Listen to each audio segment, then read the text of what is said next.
South Africa win the second T20. I must remember that it was the second T20, even though it's the first one that we actually got to witness and watch live after the first T20 was rained out. But they win the second T20 by 5 wickets against India. And it was quite a dominating performance by South Africa with the bat, regardless of some fallen wickets that took place during the match. It was quite um, a convincing performance today from South Africa when it comes to the approach of the game. Now we will get into a little bit more details about that. Um, but ultimately, South Africa go in here into the series now with one more game in at the Wanderers with their tails up. They fought quite hard for this particular win, and they got through it, and they actually ended up winning the game quite convincingly. So today we're going to be chatting about this, of course. But before we get going, before we get started, there's a couple of things I'd like you guys to please do. First and foremost, subscribe to the channel, click that notification bell for all future videos. We've also launched something very exciting that I want you guys to please take a part of. We've launched the Business Corner on Cricket Fanatics magazine. So if you're a business looking to market your products, your services, and your brand in an effective manner, and as well, yeah, affordably to a cricket audience, then you have to do so with us. We're the only viable option for you guys to do so. So please go ahead and click on the link on on the screen or in the description to follow that, and it explains more to you so that you can book a call with us, or you can also converse with us via email for you to have that discussion with us. So go ahead and do so straight away. But without further ado, also download the latest issue of Cricket Fanatics magazine monthly. Subscribe; it's 100% free, straight to your inbox every month. Link is on the screen as well as in the description. Without further ado, let's get straight into today's video. I'm looking forward to finally talk about another win from South Africa's point of view.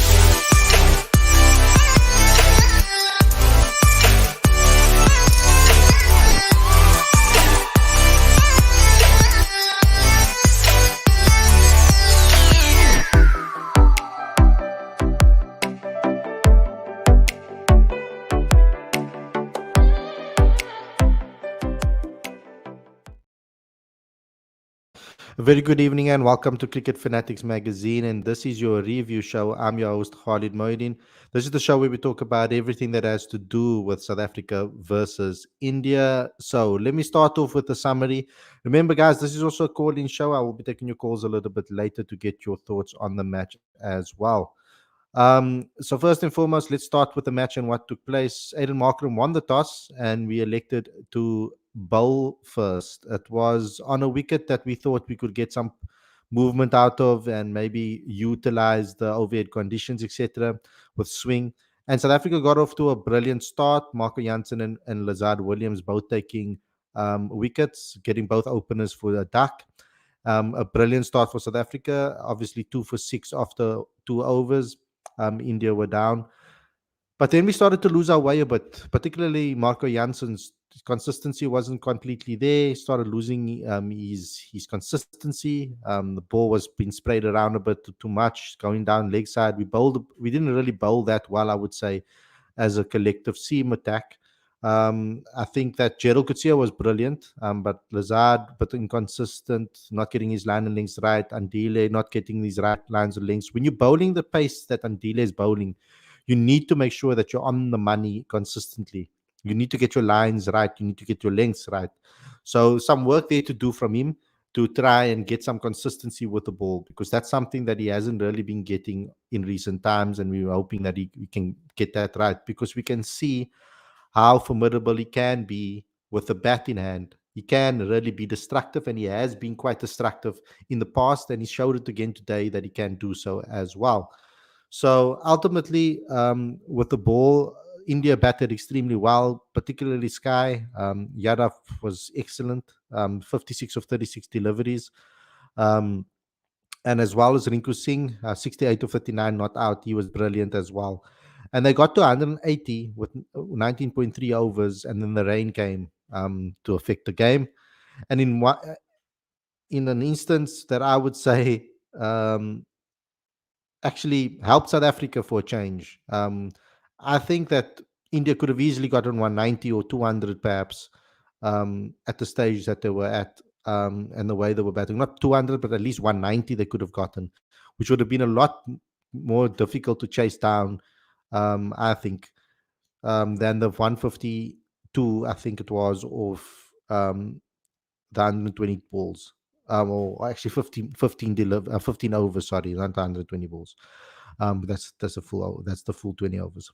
But of 15 overs. Was a tricky, it was a very tricky chase, but I loved the way South Africa approached it. And I have to give kudos to REEZA Hendricks. We know he's a fan channel favorite. He's our channel favorite. On this channel, we talk a lot about how he should have been playing in the T20 World Cup. He should have been starting. He should have been getting. He should be one of the first names on the team sheet when it comes to T20 cricket. Unfortunately, going out on 49, he deserved the 50 today because he batted extremely well. And him and Matthew Brzezinski, I have to give some credit to Matthew Brzezinski as well. I think he was fantastic. I know he got run out. It's extremely loud in St. George's Park, especially when that band is playing. So I don't think he heard the call, but he looked really good for that 16 of 7 balls. A great six and a good drive for four. He got off to a very positive start, and that's how we want our openers to play. This is something that is we've been waiting for, kind of, from our opening pair to start as quickly as they did. And they got off to a very good start. They were 42 of 2.5 overs before the run out. And then Aiden Markram came in and kept the run rate up as well. Even REEZA Hendricks batted extremely well, and they got him to about 96 until Aiden Markram lost his wicket, looking to go for a big shot, batting with the right mentality at least. And you see, and I don't mind that, when a player is batting with the right mentality, you are ahead of the run rate, you have wickets in hand, go for it, and he did so. He went out on 30 of 17 balls. Heinrich Klaassen, 6 and out, basically. David Miller batted okay for his 17 of 12. I was waiting for him to just have a go. When you have wickets in hand, you want him to go and play an attacking brand of cricket. He got a 6 and then out. And then Tristan Stubbs and Andile Peklikwayo held their nerve and got South Africa over the line. It gets a bit nervy when it gets towards the end, when it gets 20 of 16 and etc., or it gets 27 of 20. It still gets a bit nerve-wracking when it comes to that stages of the game. So I think we held our nerve well to chase it down and obviously claim a 5-wicket win. It sets up the last game quite nicely, I think, because now what happens is South Africa can now maybe experiment a little bit in the last game because you can't lose the series. And I think this series should be about trying to find that extra 1 or 2 spots within the World Cup squad, because the T20 team and squad is pretty settled. Um, I like the way it is shaping up. And even with a loss, even if we lose 1 or 2 players, I think that we'll have a nice group of players coming through into this game, into this setup and into this team. But I like the strategy and the style and the and the mentality we're batting with and playing with. We do need to get some more consistency with the ball, and then we'll become a really lethal unit. And I'm hoping that someone like Andrik Nokia will be ready for that T20 World Cup. I saw him in the stands today. So hopefully he will be ready for that World Cup. He's at home, so obviously he will be there to watch the boys play. But overall, I was happy with the game particularly from the batting approach. Like I said, I think with regards to the bowlers, they can improve a lot on their on their consistency with the bat, with the ball, getting their lines and lengths right, and not bowling so many down the leg side so many times as well. Okay, so let me get into the call-ins and the fans before I get into the live chat and read out your comments. We've got Ahmed waiting for us at the back. Welcome to the show, bro. What would you like to say? Nice shirt, Thank by you the very way. much, bro. Thank you. Well, really happy for the performance today. So yeah, and really happy for all the boxes we ticked. Yeah, there are always room for improvement, but what a fantastic way to just start the series. So where is your points of improvement? First, let's start with what you were happy with, and then give me your points in the game where you think we can still improve and get better at. The first thing I appreciated very much is a solid opening partnership. Yeah, I know that there was that unlucky run out, but they looked very solid. So finally, we have some kind of a stability in the opening partnership, and there were some really good balance in some parts of the innings, like the one of the captain.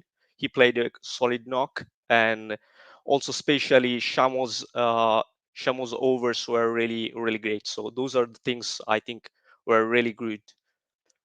Regarding the points to improve, I think we tend to make sometimes the same mistakes. Like, for example, with Andile, I remember he bowled like 2 or 3 deliveries to Rinku, maybe the left-handed batsman from India, to the leg side and got the same boundary, something like that. So we tend to make the same mistakes sometimes, even after getting 4s or 6s. So yeah, we can just analyze the situation and improve from there. Yeah, I completely forgot to mention Shamo. I think he's bowling with incredible confidence at the moment as well, Shamsi. I forgot to mention his performance really actually held India back quite a bit and took wickets at the at the right times. When Shamo's in confidence like he is, there's no looking back at that. I mean, it's excellent performance from his side. I think it was brilliant from him. For the next game, let's maybe get your thoughts for the next game. Would you like to see the same unit? Obviously, Gerald and Marco won't be available. So who would you like to see maybe come in for them? I would definitely like to see the left-handed pacer. So um, yeah, with him, Nandre. Nandri Barger. Yeah, sorry, yeah, Nandri Barger, and I may give a chance to Bertman in place of Lizard Williams, because we have already seen Lizard, but we didn't see Bertman in the international matches. So I would give him a chance. For the rest, I would keep the same squad. Okay, brilliant, Ahmed. Thank you a lot for coming on the show, and thanks for always commenting in the live chat and giving your unbiased views. It's brilliant. I'll speak to you again very soon. Thanks Shot to for you. coming on, bro. Bye. Yeah, cool. So we got the next caller on the show. We've got Ayanda. Welcome to the show, bro. What would you like to say? Good evening, Khaled. Good evening to the viewers also. Yeah, brilliant performance from the Proteas. Absolutely brilliant. Even when we were losing wickets and clusters, towards the end there, I wasn't really worried. I mean, looking at the batting lineup, I mean, we're like something like 112 for something like that, with still Andile and Marco to still come in. So I was confident in that we're gonna chase the total. And then in terms of our bowling performance, I think Sharma was brilliant today. I mean, going for 18 runs in your 4 overs is like absolutely brilliant, especially against an attacking Indian lineup. And then, yeah, predominantly, I was quite happy with the performance overall. Slight issues with our bowling here and there, especially Rizad. I feel like we can do a little better in trying to contain our opponents.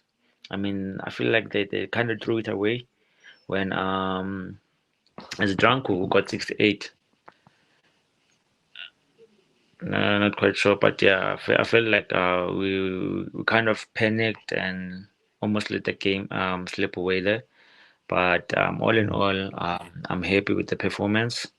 Happy with the opening partnership between REEZA and Brezza, and then nice cameo from Aiden Makram. Yeah, basically, I'm just happy overall with the performance of the Proteas. So we know that obviously Marco and Gerald won't be available for the second game, Ayanda. So for the second game, what would you like to see? What changes would you like to see? Would you mix it up in the batting lineup? Would you keep it the same, or and what would you do with regards to those two bowlers missing out?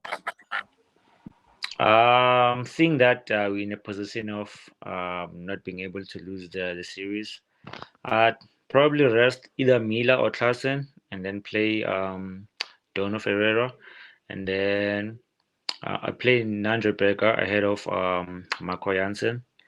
And then I probably give maybe Odnil Patman a run in place of Gerard Coetzee. So basically, I'd only change maybe three players because we don't want to mess around with the winning combination. So I'll probably change just three players just to give the other ones a run because it's the last game of the series. Mhm. Anything else you want to sign off with? Just to be off topic, I was really chuffed to see Jan Du Plessis get 100 against the India A side.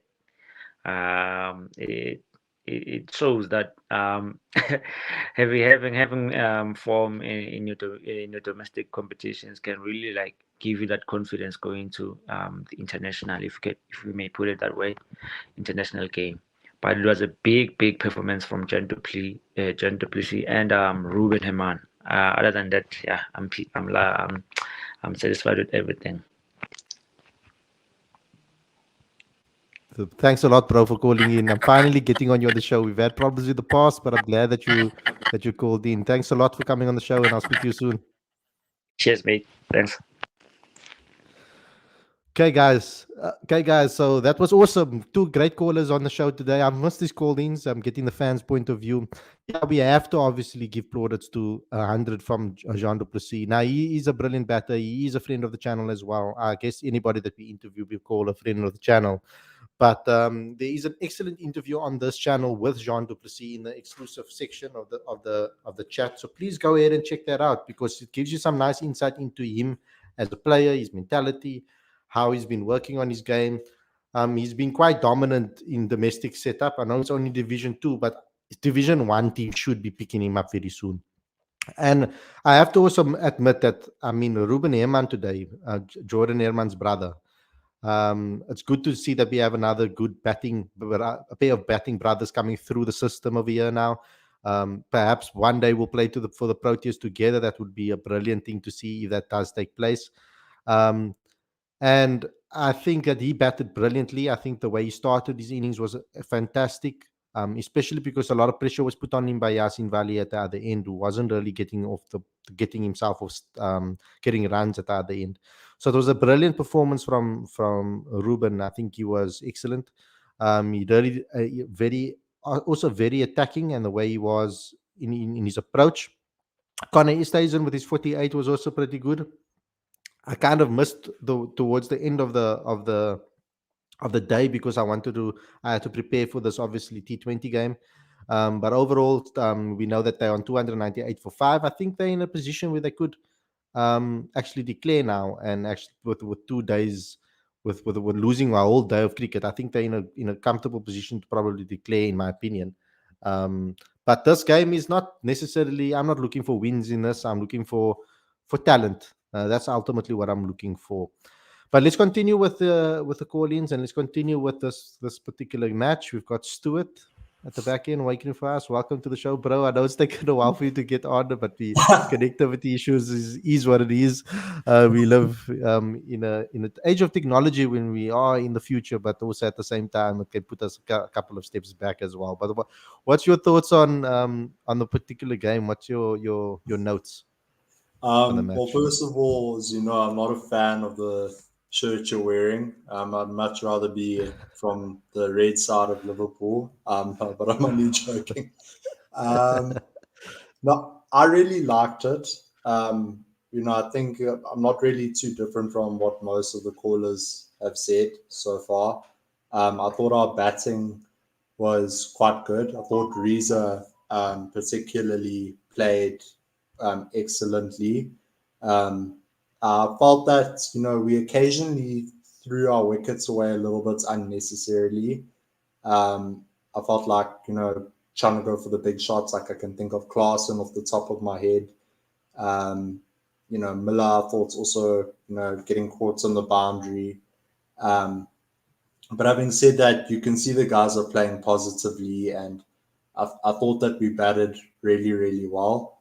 Our bowling, I was quite chuffed at the start. I thought we started off really well. Um, I don't know what happened in Marco's.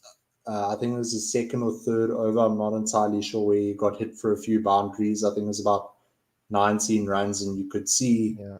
um, I think it was he both got overs great. actually. I think it Oh, was the second and his third. Yeah. but you could see, like, understandably, he lost quite a bit of confidence. So I don't know if there's, maybe if there's a way that we can work on making sure that, he doesn't drop his head, as so it's not as obvious for the average fan watching, seeing that he's a bit debilitated. I thought Gerald bowled really well as well. Occasionally I didn't understand the tactic of, I think when he's bowling to Sky, so the Yadav, the guy who got the runs today, the right-hander. I didn't understand. I thought he bowled sometimes a little bit too leg side. And I felt like it was just, going into the arc, and he was getting picked off a little bit there. But at the end of the day, we can't complain. I mean, Shamsi bowled quite well, and I thought it was a great day for South African cricket. Also, as you mentioned, with the A side doing quite well after getting off to a shaky start. Especially this A side, it's not necessarily our best team, you could say. Like if you look at the second team that's going to play in the second match, that will more likely look like an A side than this team. These are like a lot of Division 2 players that actually came into this and some of the players not even starting for the domestic teams in Division 1. The ones like Yasin Vali hasn't really been playing now in this new 4-day cricket half. In this part of the season, he hasn't been playing. I think the last time he played a 4-day first class game for Northwest was in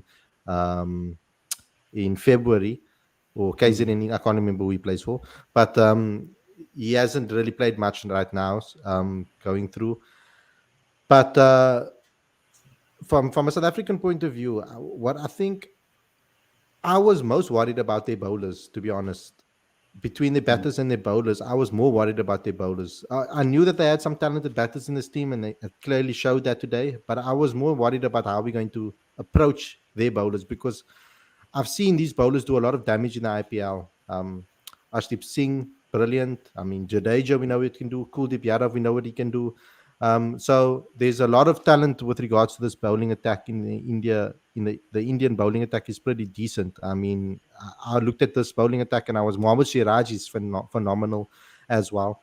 So I was a bit worried about that at first, but I think especially bowling at a young new guy that only had 2 caps in Matthew Brzezinski, I'm impressed with his approach, mentality wise, coming in, and the confidence that he showed. I know he got run out, unfortunately. Didn't hear the no shout from REEZA. But what were your thoughts, your initial thoughts of the little that you did see from him? Yeah, first of all, with the runouts, I think you're 100% right. I think you need supersonic hearing, at St. George's Park to hear the non-striker calling no. I thought he was very unlucky. But, I've got to be honest, when I saw that he was selected for the T20 side, I was I'd say, your camp. I thought maybe it would have made more sense seeing him in the one-day side or the test side. But tonight, I was very impressed with what I did see from him. And the thing that I liked, and I know I don't want to sound, rude or whatever, but when he got out, I was almost glad to see his level of frustration, because you could see it meant a lot to him getting that opportunity. And I think it's great to see, I don't want to say like a young player coming through with that mental toughness. So I think he definitely does have a bright future ahead of him. And hopefully he can also make his debut in the other formats sooner rather than later. Yeah, me and Matthew go back a long way with regards to a relationship from journalist to player. So I've always seen how he's built his mentality over the years, how strong a mentality he's always had. He's had amazing self-belief in himself. There was an instance that I want to mention, maybe, and I'm not so sure if I'll get into trouble for saying this, but I'm going to say it anyway. He was playing for the Durban Super Giants at the time sorry, Durban Super Giants. Were the Durban Super Giants? I think when they were the MSL. Not when it was now Mzansi, but yeah, Durban Super Giants at the time. And They was it Durban Heat? No, it was Durban Heat. It was the Was it? Durban Heat Yeah. under MSL. It's Super Giants now, right? I think.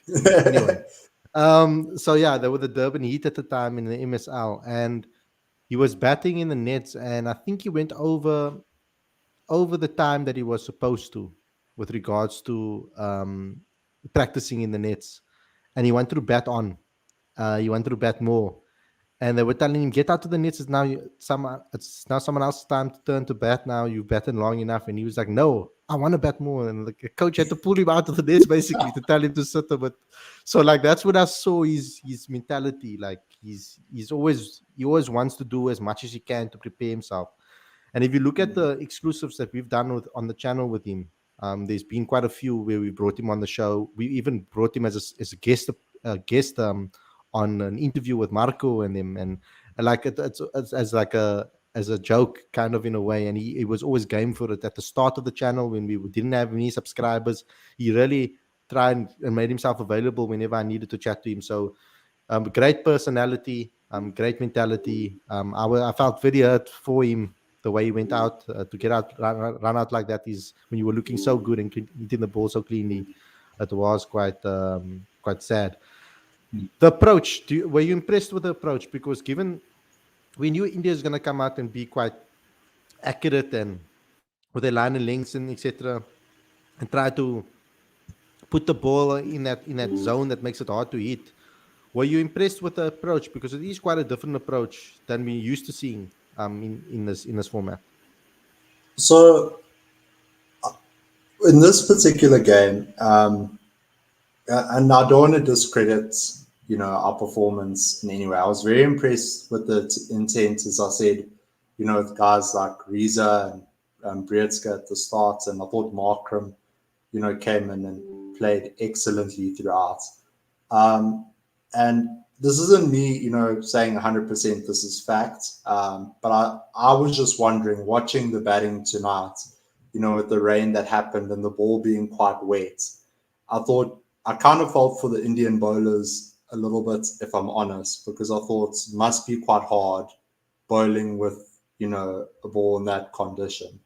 But equally, you're playing professional sport. You've got to be, ready for almost every type of scenario that you may face. So I was very impressed with our batting. I think, I was a bit worried, if I'm honest, after the World Cup, that, we kind of just had, a positive spell just before under Rob and JP Dumney. And then I kind of was worried that, it might fizzle out afterwards kind of thing. But it's good to see that guys still have the same positive intent. And I think, the addition of, I don't want to say new players, because guys like Donovan Ferreira have been in the team before, but guys like Donovan Ferreira and Matthew Breedska, I think is also quite good, because it's making the more experienced players realize that, there are these new younger players who can push them for places. The one thing, and I know last night I kind of teased you a little bit, so I'm saying, should we announce our T20 squads now? The one thing that's kind of been like really, I don't want to say, I'm struggling to wrap my head around with the World Cup next year is, I think a few weeks ago, Rob mentioned something about moving to hybrid contracts for next year, so guys can go play in the tournaments like Quinny and Faf. My question is REEZA's in great form now, and I know, one of our longtime viewers, Lorenzo, must be jumping for joy, and I am as well.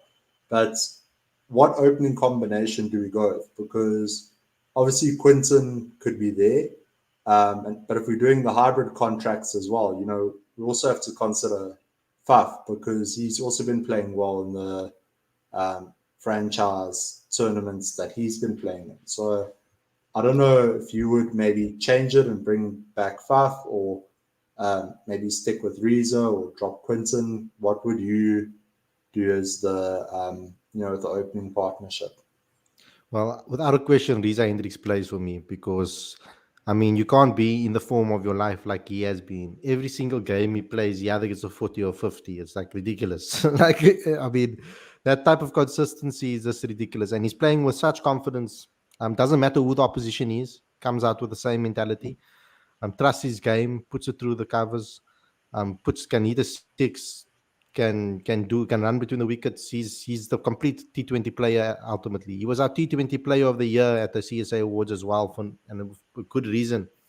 He should have never not played in the T20 World Cup. It should have been him and Quinton throughout the World Cup. I didn't back Pavuma necessarily in the T20 format. He wouldn't have been my first choice as a selection for that. So for me, personally, it's 100% REEZA and Quinny. If Faf is available and he's still putting on the performances and we need an extra spot, then perhaps yes, maybe. But I think it should be between him and someone like Riley. And if Riley's available, I'll go with Riley, based on he's a more explosive player. So for me, the only time you bring Faf in is if we can see that we may be completely out of form. One of REEZA or Quinny is completely out of form. They maybe not looking that great leading into the World Cup. You don't want to take a risk. Then you play someone like Faf to pursue with that experience, perhaps. I think you can make a loss call with regards to Faf. You don't have to necessarily make that call right now. But if he wasn't good enough to pick for the last T20 World Cup, he shouldn't be. Then they shouldn't pick him for the next one, in my opinion. I mean, T20 leagues are great, but if you're performing the way REEZA is performing at international level, it's a whole different ball game altogether. That's in my opinion on that one. So we got a caller, Stuart. Let's just get the caller on while you're here, because I mean you are obviously a co-host tonight. So let's get the next caller on. Welcome to the show, Zach. What would you like to say?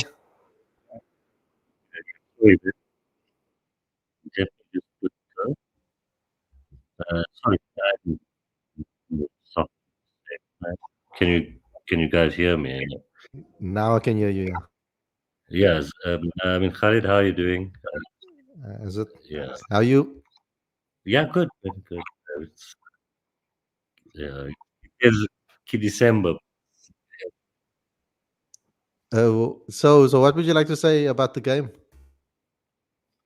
So I only watched the latter part game. Somehow my somehow my audio is a bit. Okay, let me try to get this audio. It is fine for now. Okay. If you just talk, I think if you talk closer to the laptop, it will be fine. I think. Yeah. Okay. So from my perspective, I think. Okay, I'll bring it closer in. I think from my side, in terms of limited overs, I think we are actually in a coin toss between most of the big nations. Um,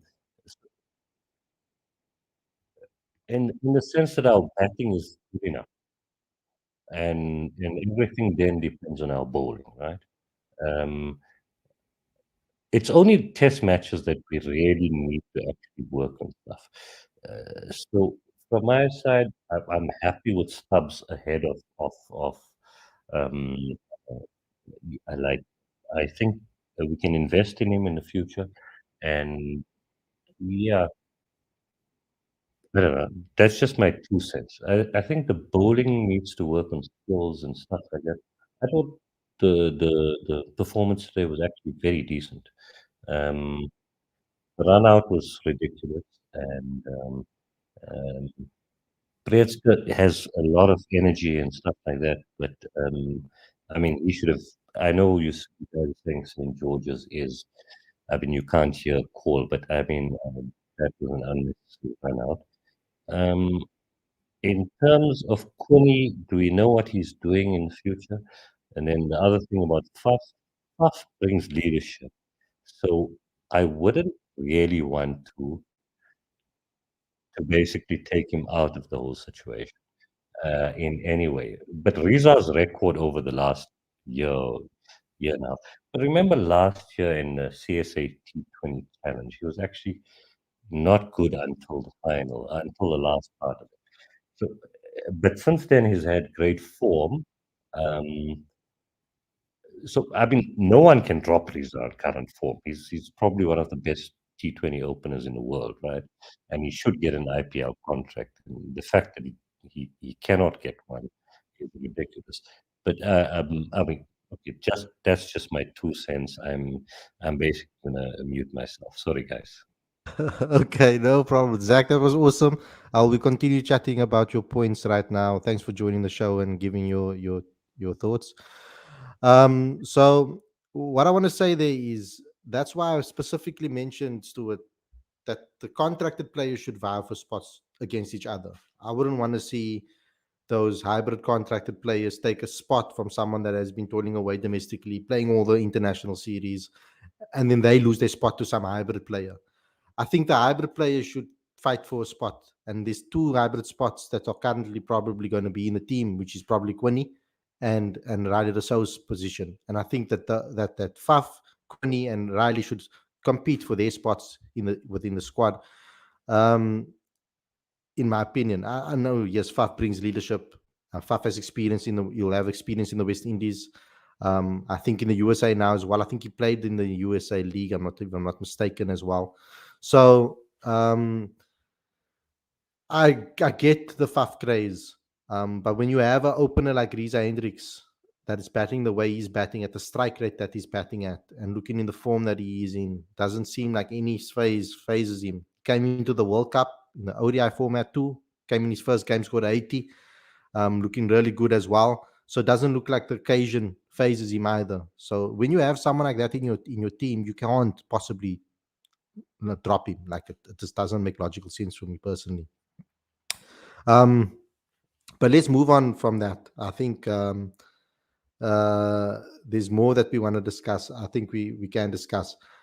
Let's talk about the next game, and we will do a previous show before the next game where we will get into our 11s, etc. But Stuart, let me just get your thoughts before that. We know that Marco and Gerald won't be available because they were only supposed to play the first two games. So with the first game running out, they missed that opportunity to get two games under their belt. What changes would you make for the next game? You just muted, bro. I think I muted you. Sorry, I muted you. Sorry. Go ahead. um, so in terms of the bowlers, I would, for Gerald, I'd bring in Otniel Bartman. I think at the death you can offer a bit of a different dynamic. And then for Marco, I would bring in Nandre Berger. I think, just to give him a bit of exposure. I think if I'm not mistaken, the next game's at the Wanderers, and I know he did have a bit of a spell at the Lions as well. So it's not like he's playing, in completely foreign conditions that he may not know. Joe Super I'd Kings like as to, well. yeah. I'd like to see Donovan Ferreira come into the mix, just to get a shot.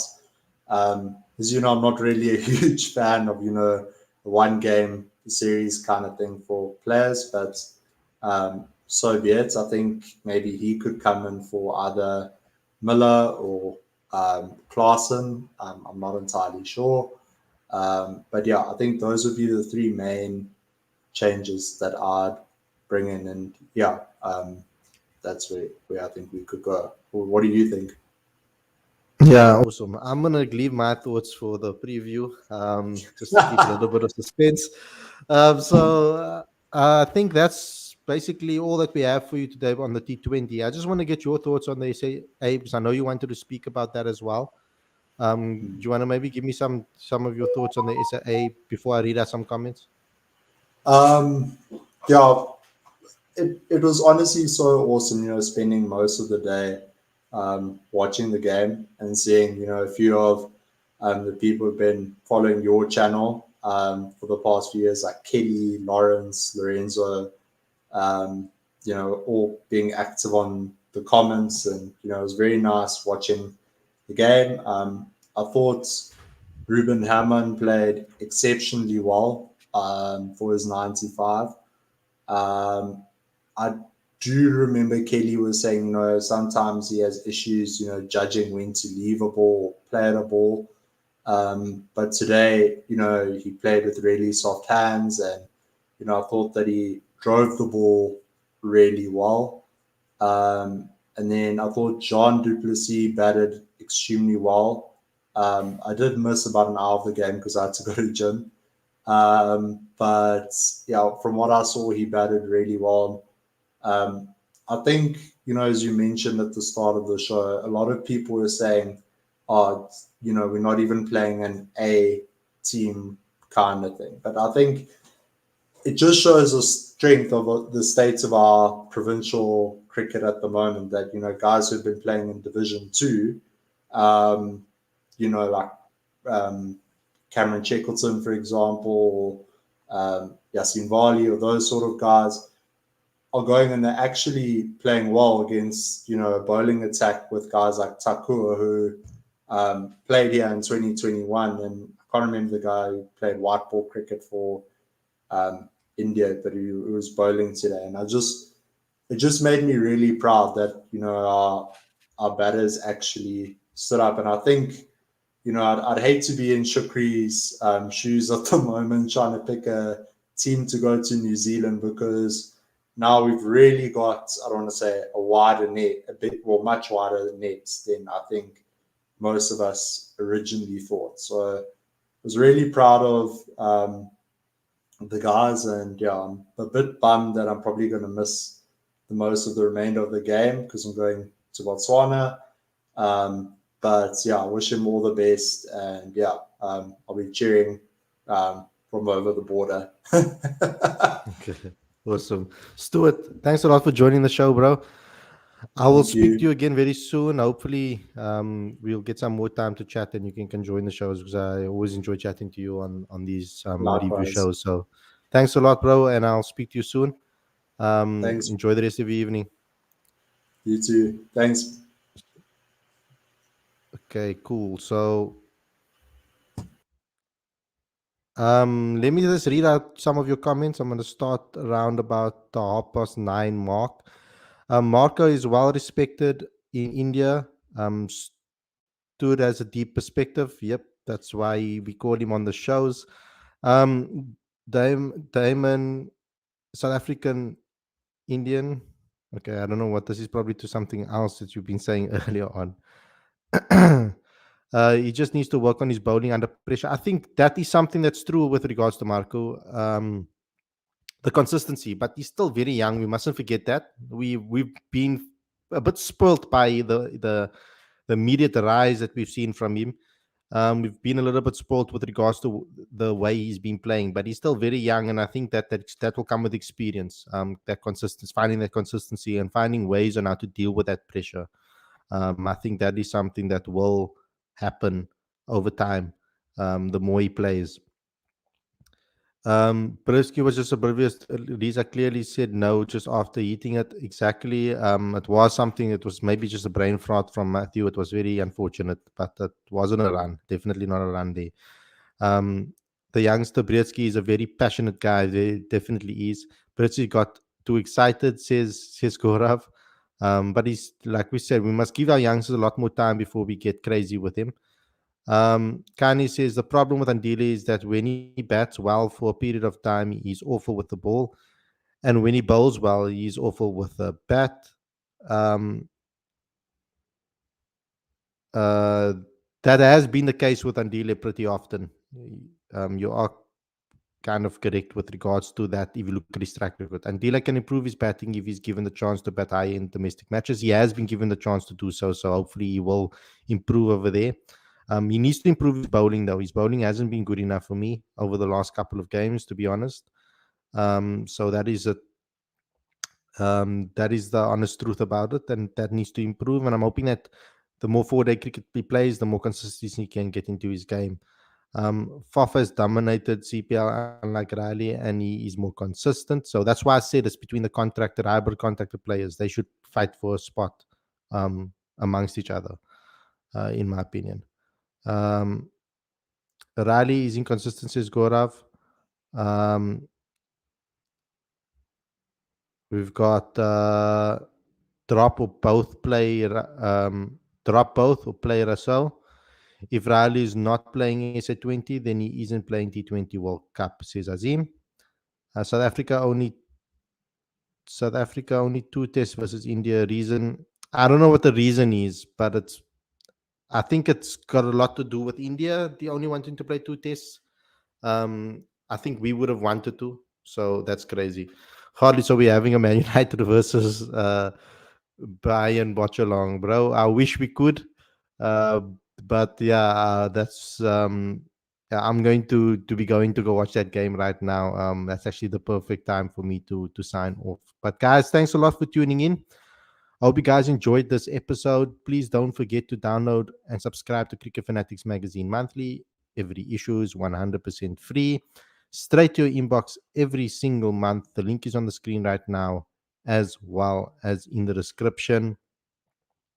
And you guys don't want to watch along with me because I get very fired up and aggro in Man United games. It will have to be a watch along uncensored if you're gonna want to watch with me. Then I also would like you guys to please subscribe to this channel if you can as well. If you're new, subscribe and click that notification bell for all future videos.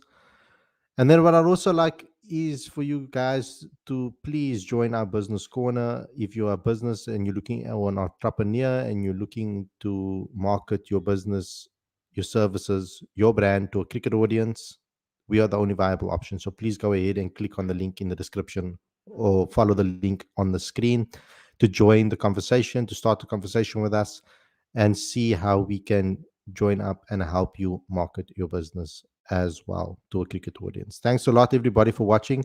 Hope you guys enjoyed this episode. Stay safe. Enjoy the rest of the evening, and I'll see you guys again tomorrow with another daily show. Enjoy. Peace out, everyone. See you soon.